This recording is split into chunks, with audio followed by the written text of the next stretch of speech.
artikel yang bagus yang dikirim oleh beberapa teman, dan saya yakin saudara yang sudah menjadi member WhatsApp itu saudara pasti membaca artikel ini.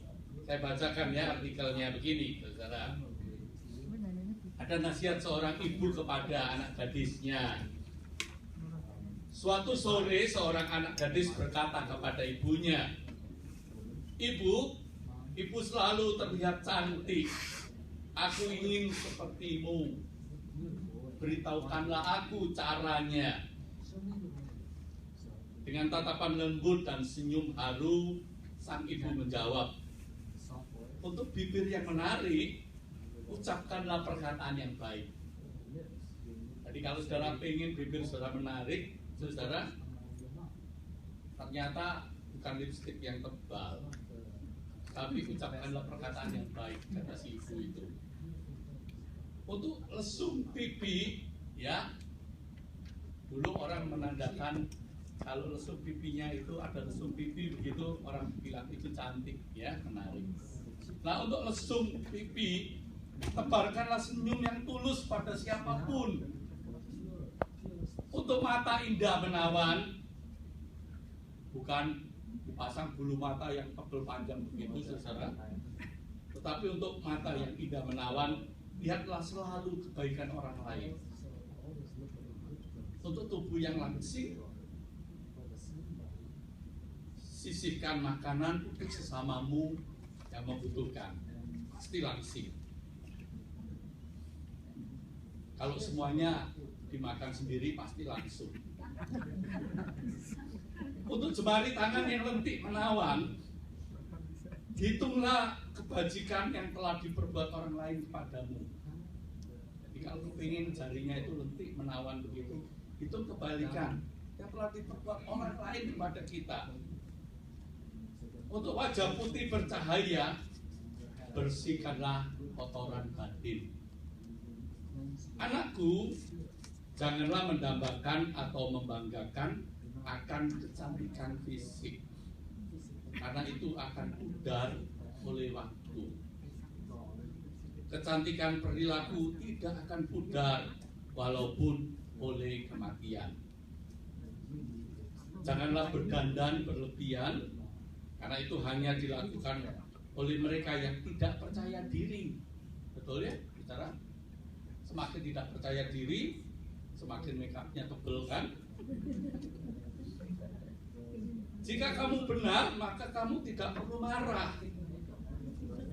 Jika kamu salah, maka kamu tidak berhak marah. Ini perlu bagus ini dicamkan. Jika kamu benar, maka kamu tidak perlu marah. Nah, itu ada orang-orang yang suka marah karena dia merasa entah difitnah, entah apa. Buat apa kalau kita benar, kenapa kita mesti marah?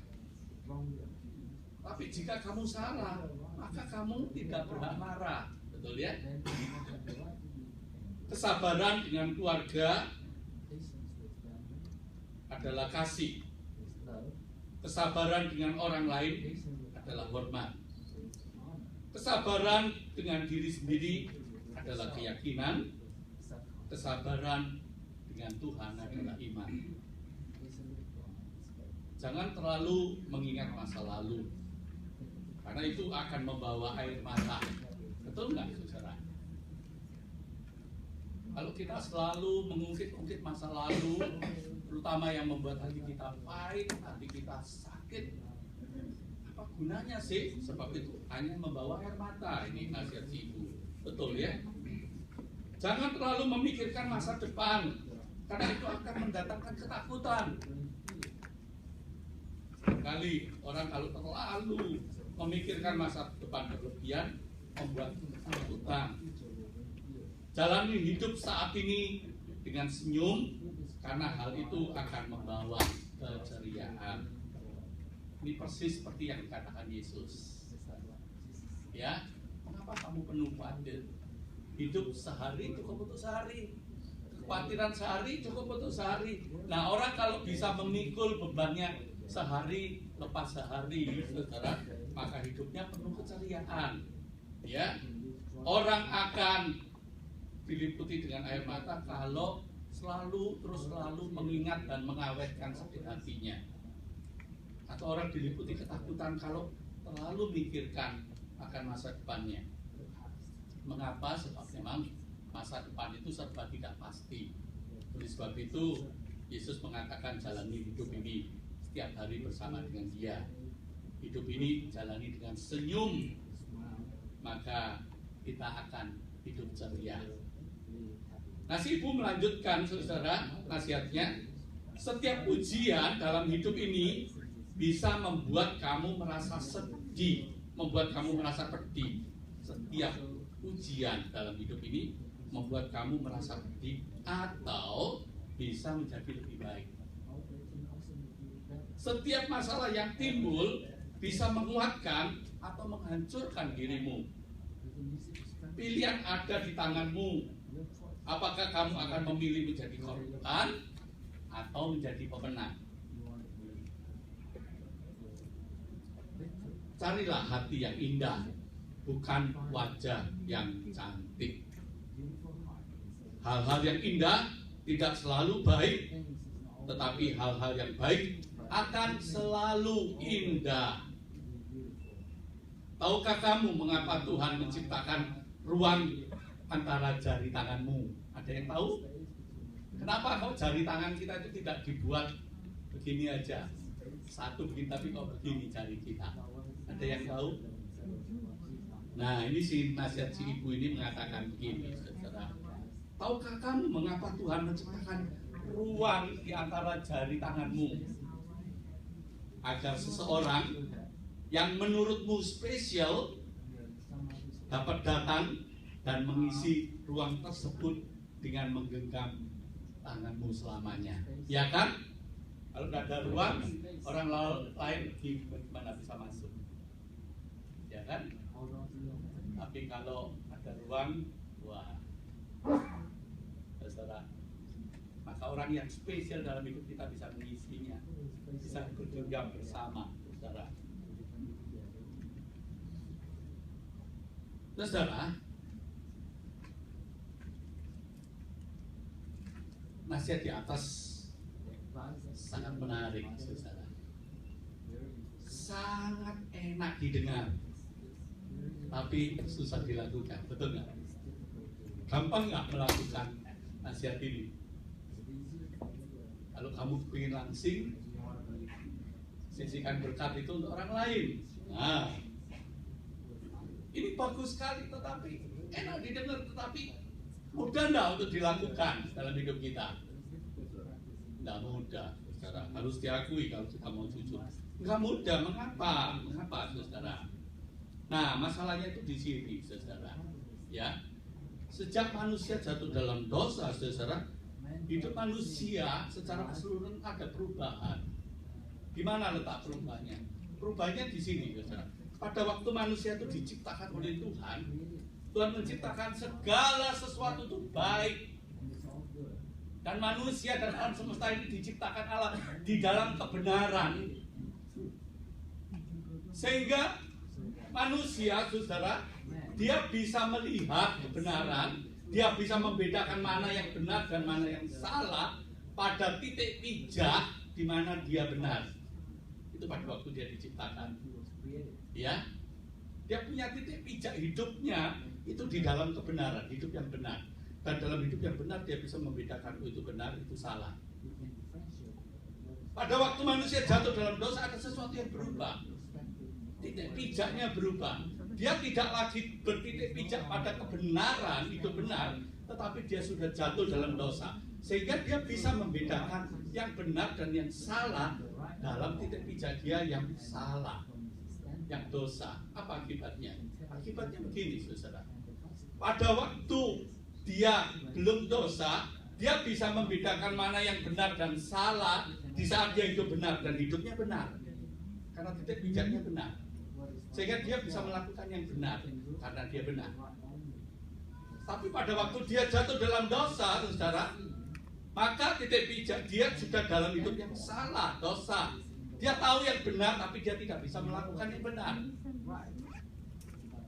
Dia tahu, dia ingin melakukan yang benar, tetapi yang dilakukan yang salah. Sebab apa? Karena hidup titik pijaknya itu sudah berubah.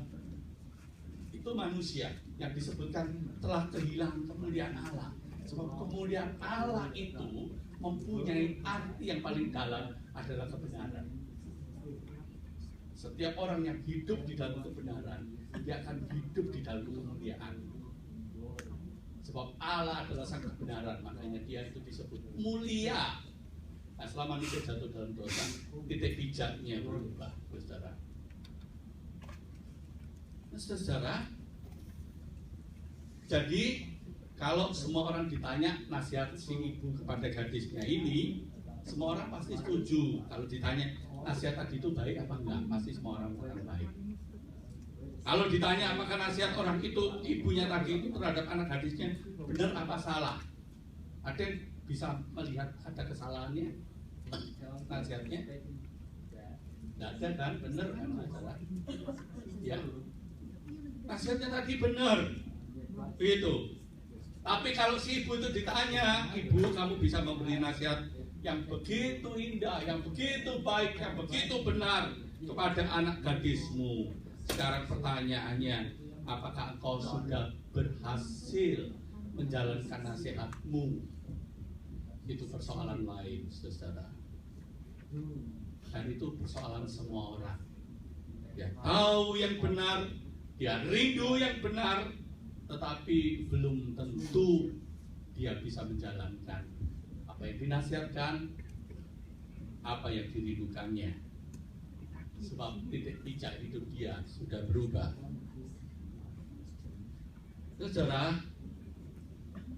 bagaimana jalan keluarnya, saudara? Kita bersyukur. Seperti Rasul Paulus mengatakan, syukur kepada Allah bahwa kita tidak dibiarkan oleh Allah hidup di titik bijak yang salah, tahu yang benar tapi tidak bisa melakukan. Oleh sebab itu kalau kita membaca Roma pasal 5 ayat 8, di sana disebutkan, akan tetapi Allah menunjukkan kasih-Nya. Tidak ada alasan lain kecuali alasan satu ini, yaitu Allah menunjukkan kasih-Nya kepada kita oleh karena Kristus telah mati untuk kita ketika kita masih berdosa. Alkitab tegaskan, ketika kita masih berdosa, Allah sudah mengasihi kita. Sehingga kalau di dalam Yohanes 1 ayat 12 disebutkan, setiap orang yang menerimanya, yang menerima kasih Allah itu, diberinya kuasa menjadi anak-anak Allah. Diberinya kuasa. Tuhan bukan cuma menyelamatkan saudara dan saya. Pokoknya kalau kita percaya mati masuk surga, titik, tidak. Bukan itu tujuan utama keselamatan yang Tuhan beri. Tujuan utama yang Tuhan beri adalah mengembalikan kita dari orang yang berdosa menjadi anak Allah, dengan cara memberi kita kuasa untuk menjadi anak-anak Allah. Saudara, itu luar biasa. Kita tidak dibiarkan jatuh tergeletak tidak berdaya, tetapi kita diangkat dan diberikan kuasa untuk menjadi anak-anak Allah. Dan yang kedua yang Tuhan berikan, saudara, itu tertulis dalam Roma pasal 12 ayat 1 dan 2. Firman Tuhan mengatakan begini, karena itu saudara-saudara, demi kemurahan Allah, aku menasihatkan kamu, yaitu menasihatkan orang-orang yang sudah percaya dan menjadi anak Allah tadi, supaya kamu mempersembahkan tubuhmu, tubuh yang sudah ditebus oleh Kristus tadi, sebagai persembahan yang hidup, yang kudus, dan yang berkenan kepada Allah. Itu adalah ibadahmu yang sejati. Jadi ibadah yang sejati bukan cuma persoalan tiap minggu 1 atau 2 jam pergi ke gereja saja, tetapi ibadah sejati yang sesungguhnya, firman Tuhan mengatakan, persembahkanlah hidupmu, persembahkanlah tubuhmu sebagai persembahan yang hidup, yang kudus, dan yang berkenan kepada Allah. Sejak kita diselamatkan, saudara, maka hidup yang sudah ditebus itu harus dipersembahkan. Ya, nah ayat yang kedua mengatakan, janganlah kamu menjadi serupa dengan dunia ini, tetapi berubahlah oleh pembaharuan budimu, sehingga kamu dapat membedakan mana kehendak Allah, mana yang baik dan yang berkenan kepada Allah dan yang sempurna. Jadi ketika kita diselamatkan, saudara, kita tuh diberi kemampuan Allah untuk membedakan mana yang baik, yang berkenan kepada Allah dan yang tidak. Dan kita diberi kuasa untuk mewujudkan yang baik sebagai anak-anak Allah itu, saudara. Nah, saudara, ayat yang ditulis dalam ayat pasal 12 ayat 2 ini dikatakan berubahlah oleh pembaruan budimu. Saya mungkin sudah beberapa kali mengkhotbahkan ayat ini. Ayat ini ayat kunci yang paling penting. Berubahlah menurut pembaruan akal budimu. Itu maksudnya apa? Ketika Tuhan menyelamatkan kita, yang diubah itu bukan darah daging kita ini. Darah daging kita ini tetap sama. Susantonya tetap begini. Begitu. Tidak dirubah jadi badannya gede, ganteng, cakep. Ya sudah seperti ini ketika saya diselamatkan. Tetapi ada sesuatu yang diubah, yang disebut dengan akal budi. Akal budi itu apa? Akal budi itu bukan di sini, bukan di sini. Tapi akal budi itu gambaran dari inti hidup manusia, di mana di sana pikiran, perasaan, keinginan, hawa nafsu berada. Itu akal budi. Ya. Dan supaya akal budinya itu diminta berubahlah. Dalam bahasa Yunani-nya disebut metamorphosai. Metamorphosai. Apa maksudnya metamorphosai? Metamorphosai itu gambarannya seperti kalau ulat itu masuk dalam kepompong, saudara. Kalau kepompong itu saudara buka, di dalamnya ada ulat yang menjijikkan. Ya. Kalau dipegang gemuk-gemuk gitu, lalu geraknya begini-begini dalam kepompong, ya. Siapa sih yang senang main ulat? Kalau saya dulu kecil suka pegang gitu keluar sumutnya gitu, ya. Tapi nggak ada kan saudara suka ulat, ya. Tapi saudara tahu nggak? Ulat itu kalau diam dalam kepompong itu kira-kira mungkin 2 minggu dia akan berubah. Di dalamnya keluar sayapnya, keluar kakinya, keluar sumutnya, dan nanti dia membuka kepompongnya, dia bisa menjadi kupu-kupu yang cantik untuk terbang.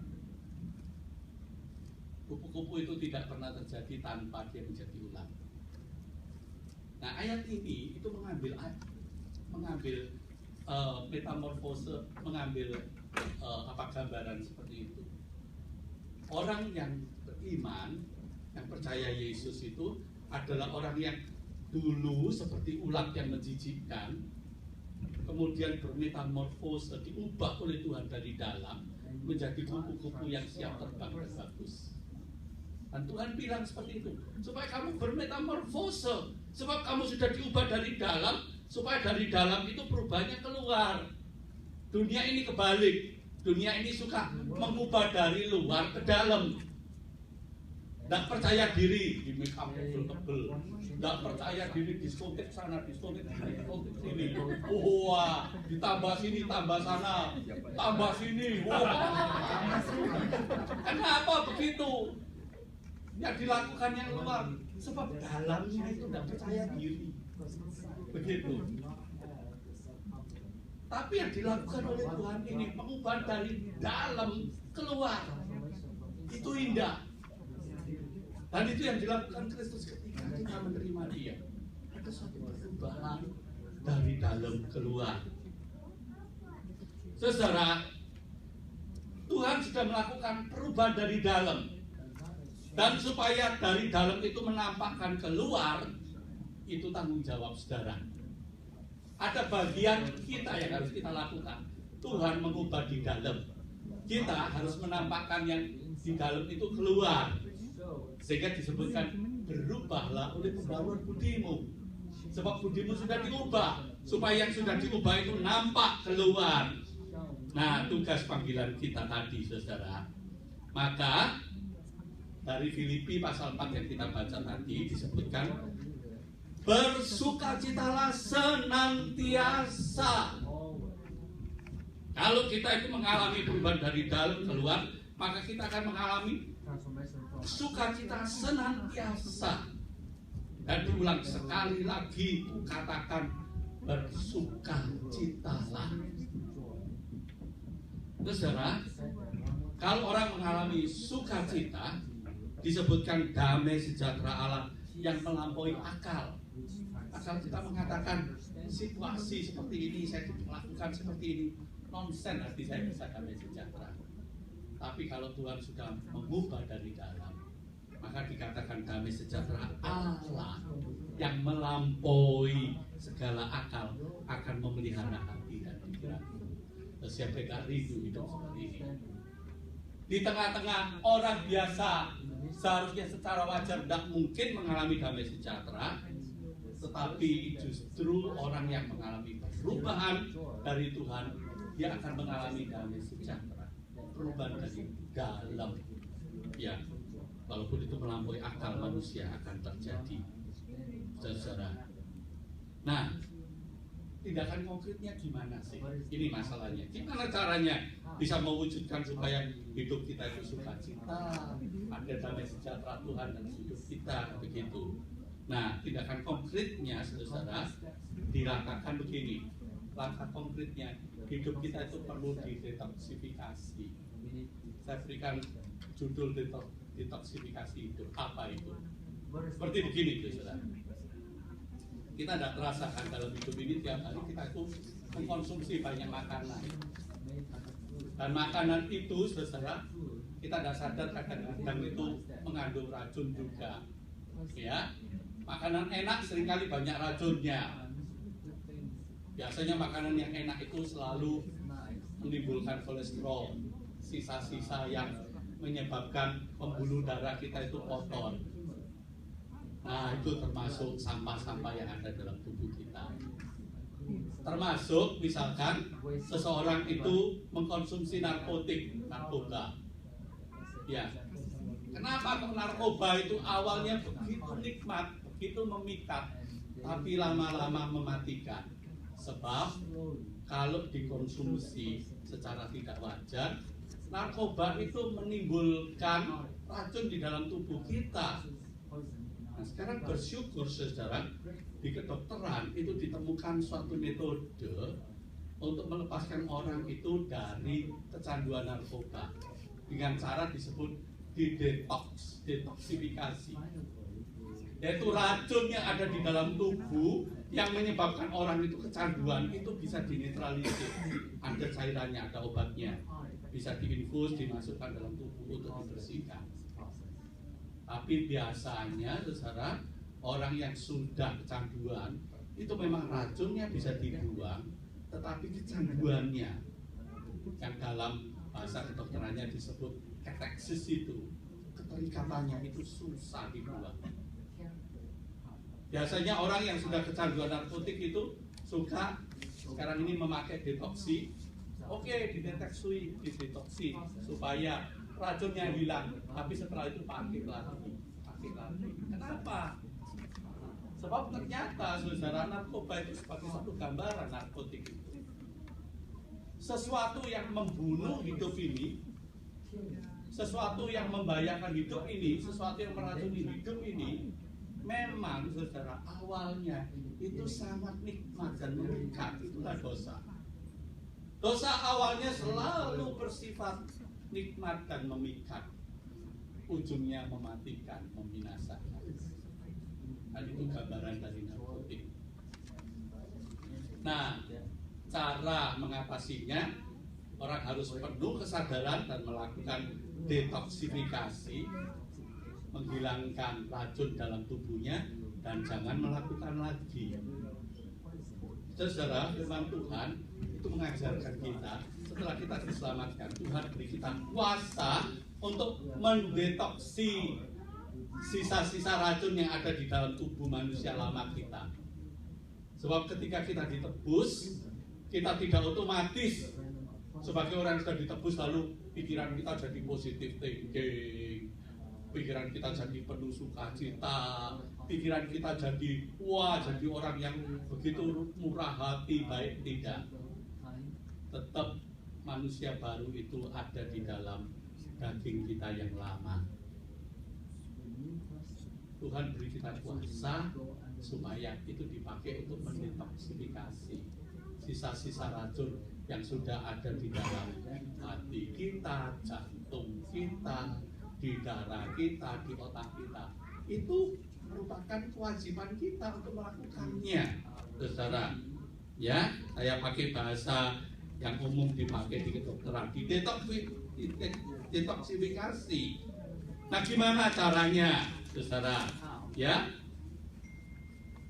firman Tuhan yang kita baca tadi disebutkan di pasal 4 ayat 6 dikatakan, nyatakanlah dalam segala hal keinginanmu kepada Allah dalam doa dan ucapan syukur. Ya, langkah pertama mendetoksifikasi, ada yang lupa dari ayat yang kita baca tadi. Dikatakan secara dalam Filipi, janganlah kamu khawatir tentang apapun juga. Tentang apapun juga jangan khawatir. Jadi kalau kita mau mendetoksifikasi, maka kita harus menghilangkan racun kekhawatiran dalam tubuh kita ini, saudara. Mengapa? Sebab kekhawatiran itu membunuh kita. Salah satu kekhawatiran yang banyak menghantui semua orang adalah kekhawatiran yang menggerogoti semua orang itu, ya saudara, dan seringkali membuat orang itu memacu dirinya karena orang ingin menuruti apa yang orang katakan dia itu sukses. Coba, banyak orang mati-matian jungkir balik menginvestasikan seluruh hidupnya untuk apa? Untuk mengejar supaya menurut orang kita itu dipandang sukses, dipandang hebat, dipandang berhasil. Jadi kita khawatir kalau hidup kita seperti ini nanti orang tidak menghargai saya karena orang menganggap saya ini tidak sukses. Sehingga banyak orang mati-matian hidupnya dipenuhi dengan kekhawatiran supaya bisa mewujudkan apa yang orang lain pandang diri kita sukses. Dan itu mematikan seringkali, saudara. Kekhawatiran yang kedua yang sama dengan jahatnya, yaitu kekhawatiran banyak orang, saudara, yang ada di dalam hidup kita. Karena kita itu, saudara, ingin supaya melakukan apa yang orang lain mau dalam hidup kita. Ya, kita ingin menuruti apa yang orang lain mau. Kalau tidak dituruti, dia tidak suka dengan saya. Kalau tidak dituruti, dia tidak menghargai saya. Jadi banyak hidup orang itu dipenuhi dengan kekhawatiran untuk bisa menuruti kemauan orang lain, untuk menyenangkan hati orang lain, bukan untuk menyenangkan hati Tuhan, untuk menyenangkan dirinya sendiri dan hati Tuhan. Tapi seringkali banyak orang berlomba untuk menyenangkan hati orang lain. Nah, orang yang penuh kekhawatiran seperti itu, saudara, perlu didetoksi, saudara.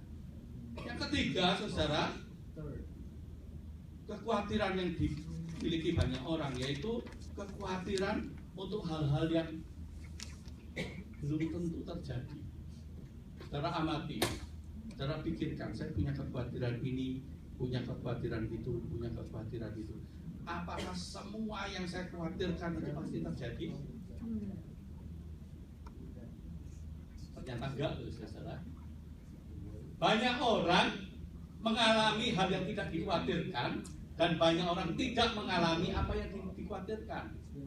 Aneh kan? Banyak orang mengalami hal yang tidak dikhawatirkan. Misalkan, ini baru saja terjadi satu kapal pesiar di sungai yang sekian ya, yang ada di China, itu sungai terbesar, terpanjang, terlebar. Itu katanya 450 orang itu di kapal pesiar itu tenggelam kapalnya terbalik begitu. Kadang nggak masuk akal ya. Kalau orang itu tenggelam di laut samudra besar begitu masih masuk akal. Di sungai, walaupun sungainya gede, tenggelam 450 orang. Orang-orang yang sedang bersiap di kapal itu pada waktu naik dia khawatir saya bakal mati di sini tenggelam. Ada yang khawatir? Kalau khawatir pasti dia tidak bakal naik kapal itu. Tidak ada yang khawatir, dia maunya pesiar, waduh enak menikmati sepanjang jalan, tahu-tahu kembali. Hal yang tidak dia khawatirkan terjadi. Tapi saudara yang perlu khawatirkan, makanya saudara khawatir, aku nggak mau naik pesawat terbang, aku nggak mau naik naik kapal, jangan-jangan nanti terbalik seperti itu. Lah, terjadi pada diri saudara. Kalau terjadi saudara nggak ada di sini kan? Sebetulnya ada banyak kekhawatiran yang menghantui kita yang nggak pernah terjadi. Tapi ada hal-hal yang terjadi dalam hidup kita yang nggak pernah kita khawatirkan, nggak pernah kita pikirkan. Nah, kekhawatiran seperti itu tuh perlu diidentifikasi, perlu dihilangkan racunnya. Gimana caranya? Nah, firman Tuhan mengatakan begini. Dalam Filipi pasal 4 ayat 6 mengatakan, nyatakanlah dalam segala hal keinginanmu pada Allah dalam doa dan ucapan syukur. Daripada kita tuh dihantui perasaan khawatir terus, ya nyatakan aja kepada Tuhan. Tuhan, aku punya kekhawatiran seperti ini, aku punya ketakutan seperti ini, aku punya keraguan seperti ini, aku punya permohonan seperti itu. Nah, kalau sudah kita nyatakan kepada Tuhan, kita sudah minta kepada Tuhan, jangan sampai hidup kita terus-menerus sudah menyerahkan pada Tuhan, tapi kita masih dipenuhi dengan ketakutan terus-menerus.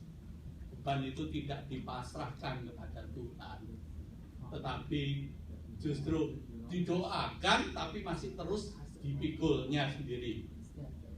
Begini saudara, tahun 80-81 saya suka membawa mahasiswa yang saya bimbing itu pergi ke lereng Gunung Wilis. Lereng Gunung Wilis itu Kediri naik, ya. Kira-kira 4 tahun yang lalu saya dengan Cendera dan rombongan mission trip pertama pernah ke sana. 4 tahun atau 5 tahun yang lalu mengunjungi tempat yang tahun 81-82 saya kunjungi. Nah, menarik saudara, di lereng Gunung Wilis itu ada pos-pos PI, gereja-gereja yang dirintis oleh hamba Tuhan di sana. Dari pos PI itu saudara nggak ada angkutan untuk mengangkut hasil bumi atau mengangkut orang pada hari biasa. Biasanya angkutannya yang ada itu sepeda motor. Dan penginjil gereja itu dikasih sepeda motor untuk kalau orang-orang itu turun bisa nunut pakai sepeda motor itu. Nah, itu saya ke sana saudara, saya menunggu hari Rabu. Sebab hari Rabu itu hari pasar.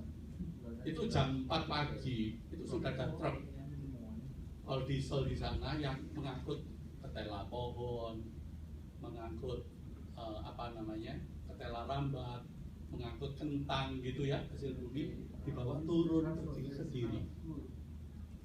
Jadi saya bersama mahasiswa dan beberapa orang-orang itu naik di atas truk itu, campur dengan ketela pohon dan sebagainya. Ada yang menarik ya saudara, si mbok-mbok yang jual hasil buminya itu dia kadang bawa cabai besar, cabai kecil, ada yang bawa tomat, dibawa di bakul begitu, digendongan, dia naik atas truk itu. Nah, truknya jalan turun begitu. Tapi anehnya saudara, si mbok-mbok yang membawa bangkelannya itu penuh, itu tetap digendong begitu naik di atas truk begini. Sampai saya bilang, "Mbok, turunkan aja, nanti kalau sudah dibawa di pasar baru diangkut lagi." Dia bilang, enggak apa-apa, begini biasanya begini kok. Aneh nggak, janggal nggak saudara? Dia sudah di atas truk itu. Truk itu menolong dia supaya tidak jalan kaki, supaya nggak mengangkut bebannya jauh sekian kilometer, turun dari atas gunung itu pergi ke pasar. Tetapi ketika dia sudah naik di atas truk itu, dia tidak mau menaruh bebannya ini, dia pikul terus bebannya itu sampai di bawah.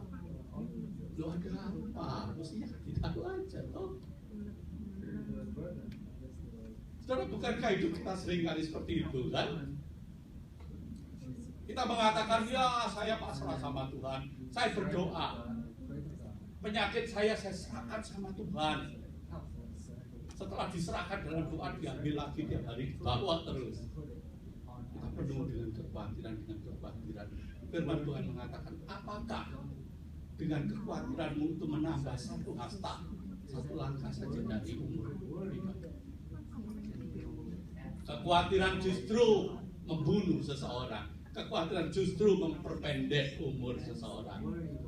Oleh sebab itu firman Tuhan mengatakan, serahkanlah segala khawatirmu kepada Tuhan dalam doa dan permohonan dengan ucapan syukur. Mengapa doanya itu dengan doa, permohonan, dan ucapan syukur? Sebab saudara, bila kita sudah menyerahkan kepada Tuhan, yakinlah bahwa Tuhan pasti menjawab doa kita dan memberikan yang terbaik melampaui apa yang kita minta. Kalau kita yakin itu, saudara, maka hidup kita akan dipenuhi dengan sukacita, tidak lagi dikuasai dengan kekhawatiran. Saudara, detoksifikasi yang kedua, saudara, ini iPad saya habis baterainya.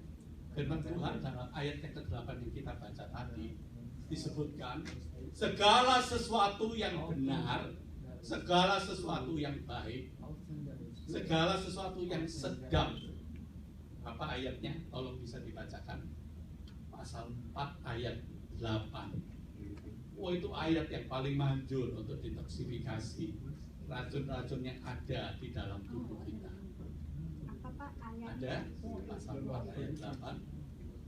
Bisa dibaca? Tolong bisa dibaca. Jadi akhirnya saudara-saudara, semua yang benar, semua yang benar, semua yang mulia, semua yang mulia, semua yang adil, semua yang adil, semua yang suci, semua yang suci, semua yang manis, semua yang manis, semua yang sedap didengar, semua yang sedap didengar, semua yang disebut kebajikan dan semua yang disebut kebajikan dan patut dipuji, pikirkanlah semuanya itu. Ini problem kita. Kita lebih gampang pikiran kita tuh menyerap hal-hal yang negatif. Negatifnya orang lain, kejengkelan, sakit hati, dan sebagainya. Kalau sudah kita serap dalam pikiran kita, kita masukkan terus dijejalkan dalam hati kita, dalam akal budi kita terus. Dan secara hidup kita itu seperti komputer. Kalau datanya diberikan itu negatif terus, nanti keluarnya kalau diklik dibuka ya negatif semua. Tapi coba kalau yang ada di dalam pikiran kita ini kita masukkan tuh, semua yang baik, semua yang adil, semua yang mulia, semua yang sedap didengar, pikirkanlah semuanya itu. Saudara, maka nasihat si ibu tadi itu tidak akan sulit untuk dijalankan. Hidup kita dipenuhi dengan sukacita. Nah, banyak orang tahu itu, saudara, mestinya begitu. Tapi banyak orang tidak mau melakukannya. Padahal sebagai anak Tuhan kita diberi kuasa untuk bisa. Kalau nggak percaya wujudkan. Nah, sekarang saya ada program dengan Bu Lilis. Saya bilang kalau bisa ini setiap hari detoksifikasi. Kalau kita belum bisa tiap minggu nih. Barangkali kalau ada hal yang negatif, racun-racun, entah berasal dari masa lalu saya, masa kecil saya, entah masa kecilnya Bu Lilis, bagaimana mungkin orang tua kita secara tidak sengaja ya menyakiti kita, atau pasangan hidup kita, atau saudara kita, atau teman kita, atau teman gereja kita, atau sahabat kita yang dekat. Itu seringkali mungkin secara tidak sengaja atau sengaja kirim sampah kepahitan, sampah kebusukan, sampah yang bau, yang sudah terlanjur kita serap, kita biarkan racunnya itu menguasai hati kita, jantung kita, pikiran kita, sampai sudah mendarah daging. Indahnya firman Tuhan mengatakan ada jalan keluar. Tuhan mengatakan kalau kita mengakui segala dosa kita, itu awalnya. Kalau kita mengakui segala dosa kita, firman Tuhan mengatakan sekalipun dosamu merah seperti kermisi, Tuhan akan mengubahnya menjadi putih seperti salju. Sekalipun dosamu itu merah, ya, seperti kain kesumba, kain yang tidak mungkin bisa dibuat jadi putih lagi, kecuali kalau sudah lapuk, rusak dan usang dan dibuang. Tapi di tangan Tuhan, Tuhan akan mampu mengubahnya menjadi putih seperti bulu domba. Caranya gimana? Firman Tuhan mengakui, jika kamu mengakui dosamu. Yang kedua, saudara, pengakuan kita kepada Tuhan itu menyebabkan kita memiliki titik pijak yang baru, supaya kita diberi kuasa untuk menjadi anak Allah. Yang ketiga, saudara, firman Tuhan sangat indah. Hendaknya kamu saling mengakui dosa. Kalau diantara kita itu saling mengakui dosa satu dengan yang lain, itulah detoksifikasi yang paling bagus, yang biasanya oleh saudara kita gereja karismatik dipakai ini menjadi dasar pelayanan yang disebut inner healing. Inner healing itu penyembuhan dari luka-luka batin. Gimana caranya? Setiap orang luka batinnya itu diminta untuk bicara dengan bebas. Dia merasa luka batin apa, disuruh ngomong.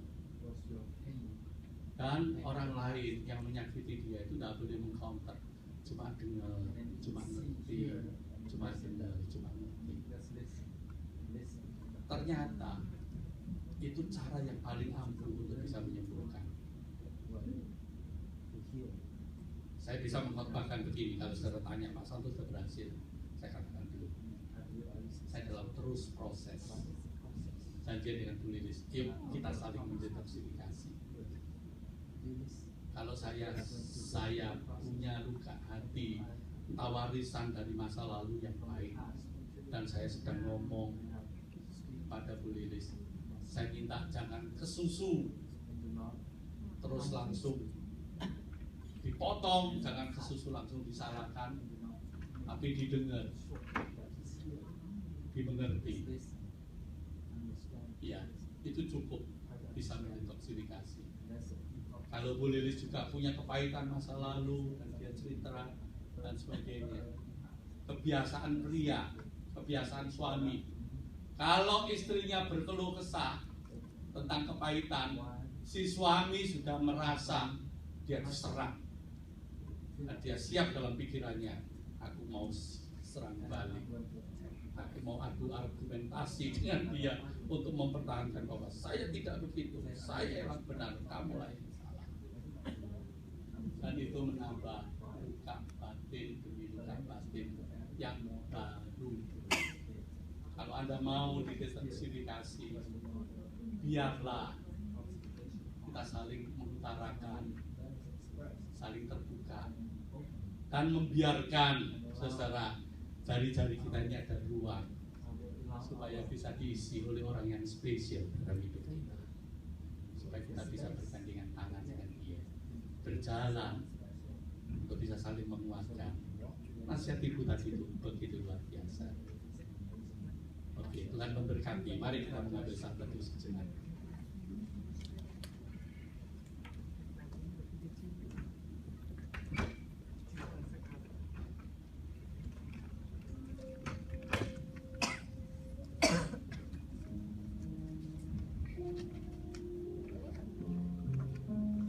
Bapa di sorga yang maha baik,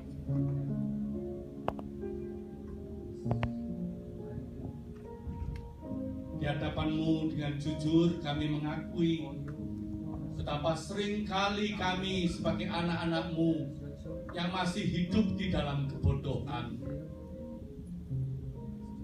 Kami tahu hal yang baik, kami tahu hal yang benar, kami tahu hal yang harus kami lakukan. Namun bukan yang baik dan yang benar itu yang kami lakukan,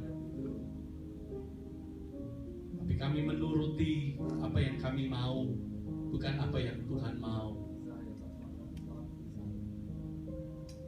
Ampunilah Tuhan kami. Seringkali kami membiarkan, bahkan kami mengawetkan sampah-sampah kepahitan itu dalam hidup kami. Kami membiarkan hidup kami diracuni dengan kepahitan-kepahitan orang lain. Membiarkan panah api si iblis itu terus menghujam hidup kami.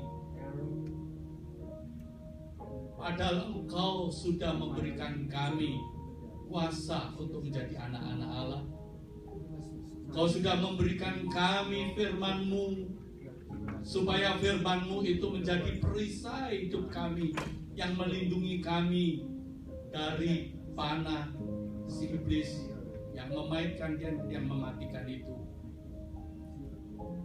Tuhan, mulai sekarang sadarkan kami bahwa Engkau memberikan kami kuasa, Engkau memberikan kami perlindungan, yaitu Roh-Mu yang kudus yang ada di dalam hati kami,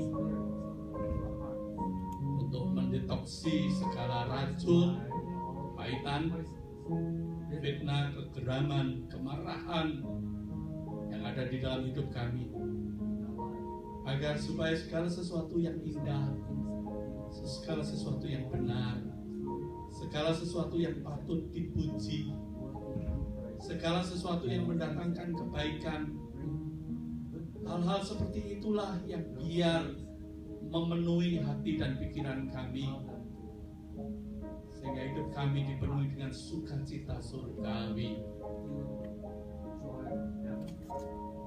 Terima kasih Bapa di sorga, hamba-Mu ini berhenti untuk menyampaikan kebenaran-Mu, tapi kami percaya firman-Mu akan tinggal tetap dan terus berbicara dalam hidup kami.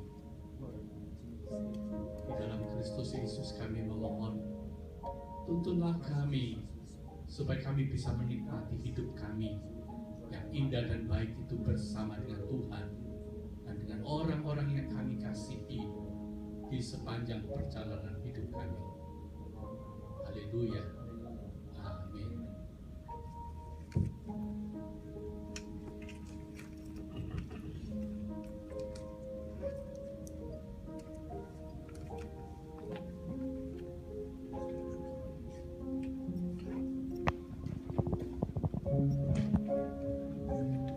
Saudara, kita tidak sadar bahwa hari ini kita memasuki bulan yang ke-6 ya, yaitu di tengah tahun. Dan di depan kita ada perjamuan kudus. Saudara, perjamuan ini mengingatkan kita kembali bahwa semerah dan sehitam apapun dosa dan itu saudara sudah diputihkan, sudah ditebus oleh Kristus Yesus. Sehingga setiap kali kita menghadapi meja perjamuan ini, biarlah kita tetap diingatkan bahwa hidup kita sudah ditebus oleh Kristus. Mari kepada setiap saudara yang sungguh mengaku percaya kepada Kristus Yesus, saya mengundang saudara untuk mengambil bagian di meja perjamuan ini untuk menikmati ya perjamuan ini. Namun saudara, jangan saudara melihat dan terpancang pada roti dan anggur yang nampak ini. Ini hanya simbol dari tubuh Kristus sendiri yang sudah dipecah-pecahkan, menggantikan segala dosa dan kesalahan kita, dan darahnya yang sudah dicurahkan untuk membasuh segala dosa dan kesalahan kita. Ini hanya simbol dari tubuh Kristus tadi. Nah, kepada Kristus Yesus yang sekarang ini ada di sorga, kesanalah kita harus mengarahkan hati dan pikiran kita. Pada waktu malam, saudara, sebelum Yesus ditangkap, dia mengambil roti dan dipecah-pecahkannya, dan dia mengatakan, inilah tubuhku yang dipecah-pecahkan bagi kamu, Perbuatlah ini mengingat akan pengorbanan Kristus Yesus. Dan setelah itu diangkatnya cawan minuman yang dengannya kita mengucap syukur. Yesus mengatakan, inilah darahku yang sudah dicurahkan untuk menghapus segala dosa dan kesalahanmu. Perbuatlah ini untuk mengingat akan aku. Saya mengundang SCC leader untuk maju ke depan untuk bisa bersama-sama melayani bersama saya.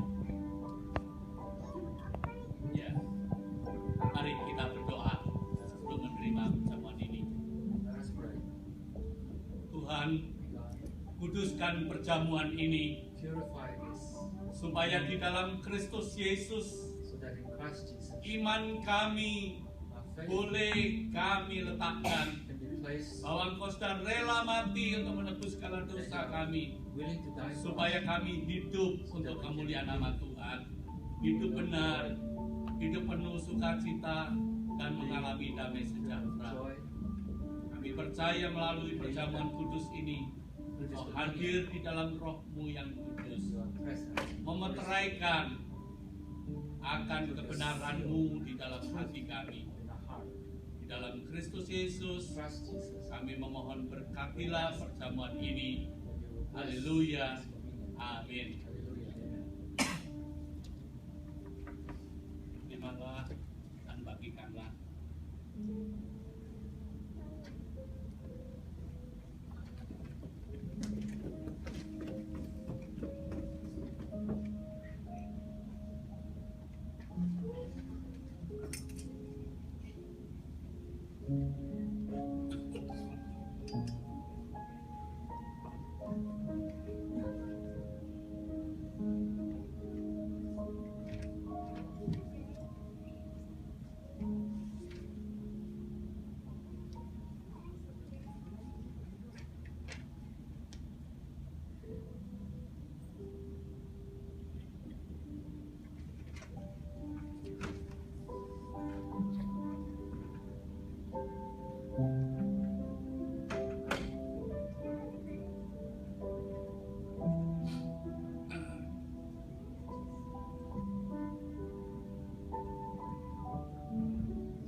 Dan percayalah bahwa tubuh Kristus Yesus sudah dipecah-pecahkan menjadi tebusan yang sempurna bagi hidupmu. Makanlah.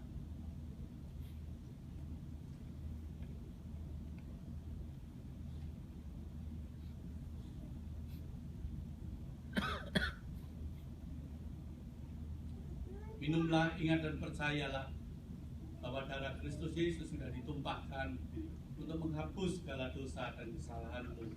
Minumlah.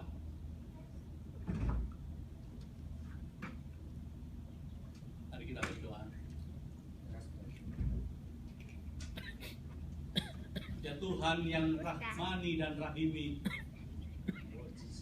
Kami mengucap syukur kepadamu jika melalui perjamuan kudus ini iman percaya kami dimeteraikan pada janji Kristus Yesus bahwa Engkau sudah mati untuk kami, Engkau bangkit untuk kami, dan Engkau akan datang kedua kalinya untuk kami menyambut sebagai orang-orang percaya untuk menjadi warga kerajaan Allah di mana Kristus Yesus berdiam bersama-sama dengan kami, dengan Allah Sang Bapa dan Putra juga Roh Kudus. Terima kasih Tuhan. Biarlah kami pulang dengan penuh sukacita sebagai orang yang berkemenangan, orang yang sudah ditebus oleh Kristus, supaya kami hidup untuk Kristus. Hidup tidak lagi dikuasai oleh masalah kami, hidup tidak lagi dikuasai oleh kekhawatiran kami, tapi kami hidup dikuasai oleh Allah sendiri, yang Roh-Mu yang kudus itu hadir dalam hidup kami. Terima kasih Bapa di sorga, di dalam Kristus Yesus kami mengucap syukur buat perjamuan kudus ini. Haleluya, amin.